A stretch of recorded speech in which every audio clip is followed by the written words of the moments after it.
the orphans are referred to as al-yatama in the Quran. They are deeply sacred.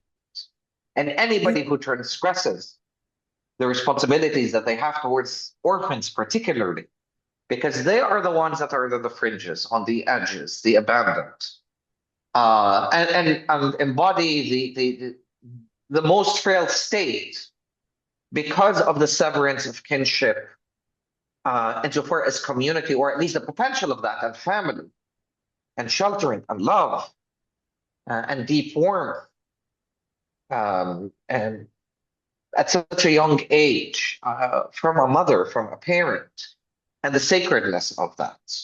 Um, uh, it's a deep travesty and devastation when one neglects the responsibilities. And the Prophet was an orphan, and this is why it was so vital.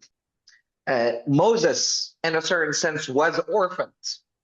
Yeah. Jesus, alayhi salam, uh, was born of, well, there's the Immaculate Conception, did not have a father, of course. We all know that story, and why Christians would presume that, Allah subhanahu wa ta'ala is their father. Of course, Muslims disagree with that perspective. That's another discussion altogether. But his mother was Maryam.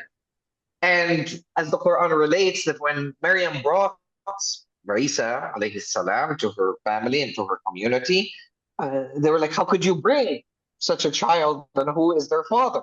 And then she pointed to Isa. They pointed to Jesus, and he said, um, that I do not have a father, and my mother did not do anything that was wrong in the first place, but I am a miracle child that way. But in a certain sense, hence an orphan, right?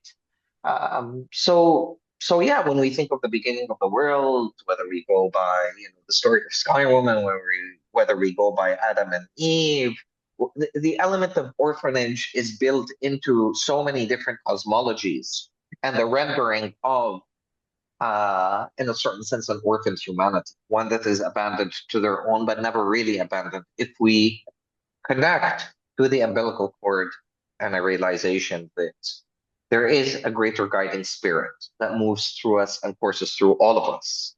It is the atom's weight of goodness that exists within us, and that are all part of the formulated great spirit that exists in the world and in the cosmos.